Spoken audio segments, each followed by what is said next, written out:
Olá! Nós, a turma 41 de Medicina da UFC, estudamos sobre o aumento do número de casos de câncer a partir dos anos 2000 em pessoas com idade menor do que 40 anos e sem casos de câncer registrados na família. E hoje aqui a gente trouxe uma pessoa que passou pelo tratamento do câncer e que pode trazer tanto uma visão pessoal como uma visão mais técnica, levando em consideração a sua formação na área da saúde. Boa noite, meu nome é Camila Duarte, sou enfermeira, estou me especializando em saúde pública e da família. Em 2023, no mês de outubro, coincidentemente o mês que faz toda uma alusão ao câncer de mama, com o mês de outubro rosa, eu fui diagnosticada com CA de mama. Camila, fala um pouquinho pra gente como era seu estilo de vida antes de descobrir sobre o câncer.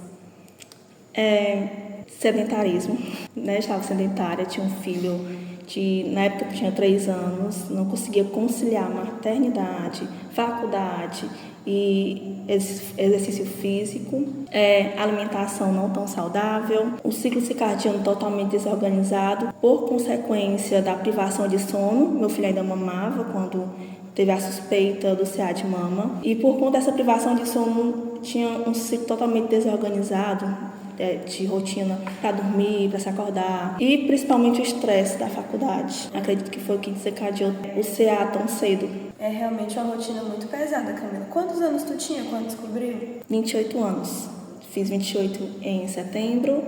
Em outubro já veio a suspeita e logo depois fiz a biópsia e foi constatado, dia 24 de outubro, o CA de mama. E como foi esse processo da descoberta? O que é que tu vinha sentindo? No caso, o primeiro sintoma que eu lembro bem é que quando eu acordava eu sentia um ardor, bem próximo, bem do lado do osso externo, bem na frente do seio. Eu acordava sentindo um ardor.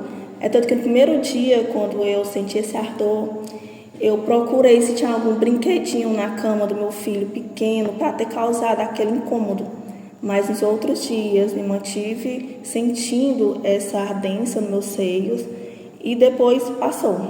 Posteriormente comecei a sentir tipo umas pontadas finas, exatamente onde era o nódulo, só que eu ainda não sabia da existência do nódulo. Camila, como você já tem um certo conhecimento na área, já está a par de várias denominações da situação, fala um pouquinho para a gente como foi classificado o câncer, se foi invasivo, não invasivo, se foi metástase. Foi um câncer invasivo, no caso meu foi o luminal B, pois existem 4, luminal A, luminal B, triplo negativo e o HER2. Meu foi o luminal B e ele já estava em estágio 2. Pronto, Camila. Além do ardor que você sentiu, tinha algum outro sintoma, alguma coceira, alguma protuberância que você notou? Eu senti o nódulo em maio. Em maio já tinha sintomas. Aí, em maio, junho, julho, agosto. Em setembro, fiz meus 28 anos. Final de agosto, eu vi o primeiro sinal da doença, que foi uma depressão no seio. Ele afundava quando eu contraía ele amamentando, tomando banho. Inclusive foi durante o banho que quando eu fui baixar para banhar meu filho, eu olhei para o espelho e vi que ele afundou. Aí de fato eu fiquei preocupada. Agora eu vou ter que ir atrás saber o que é, porque isso aqui não é normal. Eu sabia que podia ser um sintoma de câncer. Aí sim que eu fui saber o que era, que eu até então estava só empurrando para outro mês eu vou fazer, outro mês eu vou saber o que é e nunca ia. E sobre fatores genéticos, na tua família já tinha algum caso? Como era? De CA de mama não tinha nenhum caso.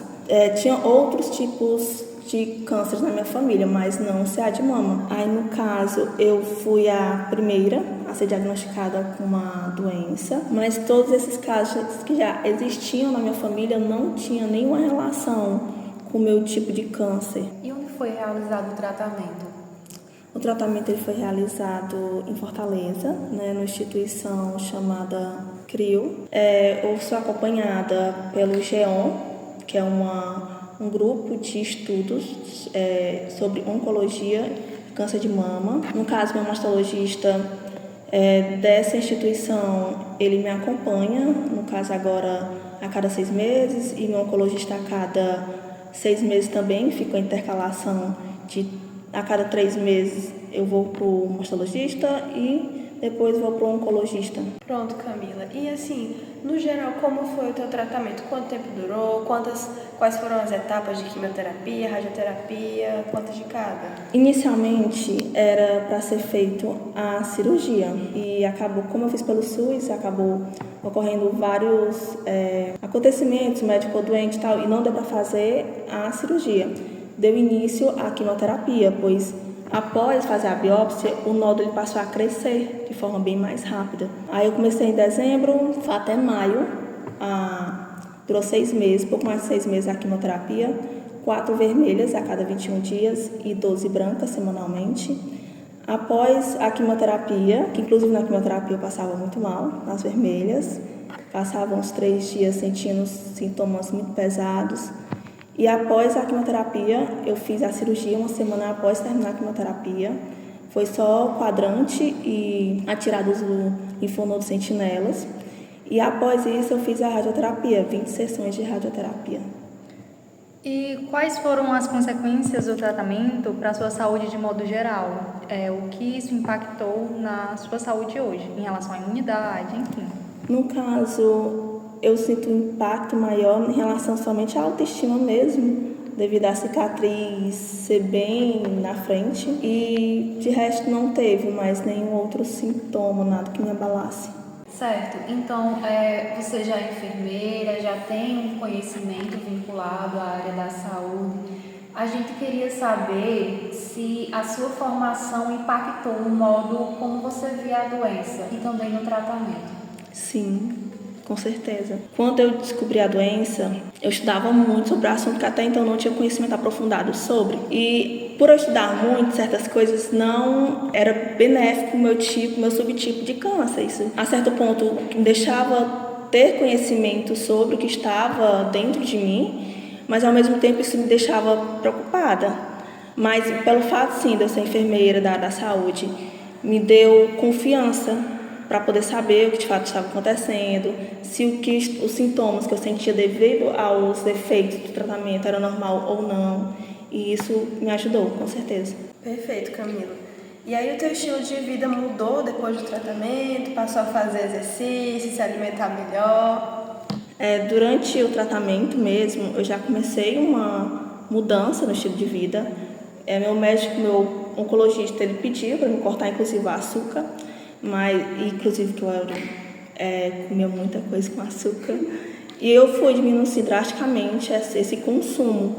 Outra coisa que me ajudou também no meu estilo de vida, ainda durante o tratamento, inclusive a amenizar os efeitos da quimioterapia, foi fazer academia. Eu fazia academia durante a quimioterapia, fazia na terça, voltava de Fortaleza, no outro dia já estava fazendo academia, e assim me mantive, parei para poder fazer a cirurgia, voltei depois, um pouco tempo depois, e continuei. Estou nesse exato momento parada, voltando a ser sedentária, mas vou voltar. E assim, e agora, que medidas é que você continua para prevenir de uma recidiva, né? Como você terminou o tratamento por volta de período? Tá com 7 meses, mais ou menos. E o período pós-câncer, a gente sabe que ele vai passar uns 5 anos para dizer que a pessoa está curada. E aí, como é? Quais são os seus cuidados que você tem agora? Em relação a medicamentos, enfim. No caso, eu tomo um bloqueio hormonal chamado tamoxifeno. Todos os dias, vou tomar durante 10 anos. No caso, tomo também, aliás, é aplicado a cada 3 meses, um implante na minha barriga, chamado Zoladex. No caso, esse segundo medicamento, que é um implantezinho, ele foi inserido no meu tratamento, pois o tamoxifeno, ele não fez um dos principais efeitos esperados no meu caso, pois como eu sou uma jovem em idade fértil, eu mantive menstruando. E o meu médico falou que essa menstruação, ela prejudicaria o meu tratamento, pois correria o risco de recidiva. Aí ele inseriu o Zoladex para poder ter essa função de interromper a minha menstruação durante 10 anos. Pois, no caso, quando eu estou menstruando, está tendo alta produção de estrogênio. E no caso do meu subtipo de câncer, o luminal B, ele se alimentava tanto do estrogênio quanto da progesterona. Aí, pelo fato de eu estar menstruando, aumentava o risco de recidiva. Então, tu tem que continuar tomando tanto medicamento quanto com o implante, o sim. implante, os dois. Entendi. Por 10 anos? 10 anos. Hipótese alguma, posso ter filho, que pode prejudicar. Entendi. Prejudicar o teu tratamento. Prejudicar o tratamento, isso. Correr a recidiva. E em relação agora, o que é que você faz enquanto profissional da saúde e alguém que já passou por esse caso? Você participa de algum projeto voltado? Você dá acolhimento às pessoas? Como é essa situação? No caso, no ano passado, em setembro eu terminei o tratamento. Em outubro já fui convidada para poder fazer palestras de conscientização e aceitei, né? Não é um assunto fácil para mim de ser falado, principalmente quando dou meu testemunho, onde fala de pontos onde toca muito meu emocional, mas assumir esse papel de conscientizadora, de falar sobre a importância de fazer o autoexame, fazer o toque, a mulher se descobrir, a mulher se tocar, e óbvio sempre falando que o autoexame, o toque, ele não substitui um exame de imagem, né? Porque as pessoas acham que o simples fato de se tocar, e quando se tocam, mas o simples fato de se tocar, isso vai substituir um exame de imagem, não vai. No caso, a mamografia, quando ela é feita, ela pode ser benéfica, pois ela descobre, ela detecta nódulos menor que 1 centímetro. No caso, a grande maioria são em estado inicial, e isso é tão benéfico para a mulher, pois quando eu estava em tratamento, eu até falava que quando alguém me dizia que era o câncer in situ, eu chamava de diagnóstico dos sonhos, pois na grande maioria das vezes é só feito a cirurgia, não faz a tão temida quimioterapia, pois o que pega no tratamento é a quimioterapia, né? Todo o seu efeito, a perda do cabelo e tudo que ela traz consigo. E uma curiosidade que surgiu, Camila. Você tem irmãs, sua mãe, e aí, elas já procuraram fazer exames, buscar saber se tem alguma coisa? No caso, eu tenho 2 irmãs e minha mãe não foi atrás ainda, por medo de descobrir algo. No caso, as minhas irmãs, uma já fez uma tomografia mamária e a outra não. Eu conscientizo, né, sobre a importância, eu falo, dou conselhos para fazerem o exame, o toque. Camila, fala um pouquinho pra gente como é que tá a questão do pós-tratamento, destaca como é que tá a tua questão psicológica, o que é que você tá sentindo, enfim, como é que as coisas estão? No caso, as pessoas acreditam que após o tratamento a vida ela volta ao normal. Em questão de trabalho, vida social, essas coisas podem até voltar, mas psicologicamente muitas mulheres elas ficam afetadas, pois durante mesmo o tratamento existe um sentimento de angústia, de medo, de incertezas, saber se aquele tratamento vai funcionar ou não. E a partir do momento que esse tratamento termina, esses sentimentos, eles não acabam. Muito pelo contrário, no meu caso, eles se intensificaram. No caso, a incerteza, esse medo de passar por tudo de novo, de acontecer todo o sofrimento, né, principalmente o sofrimento psicológico, que aconteceu comigo, não somente comigo, mas com toda a minha família, amigos. E é um ponto que não é muito tocado, né, em redes sociais, em artigos, sobre como é que fica a mulher psicologicamente após o tratamento, que no caso é a parte mais difícil. Eu acho, sem sombra de dúvida, a mais difícil em comparação ao momento do tratamento, o lado psicológico, devido a esse medo da recidiva, esse medo de saber se a vida ela vai continuar de fato, normalmente, psicologicamente falando, pois até então não está tudo tão normal. Certo, então agora a gente finaliza a entrevista. A gente agradece, Camila, pela sua participação.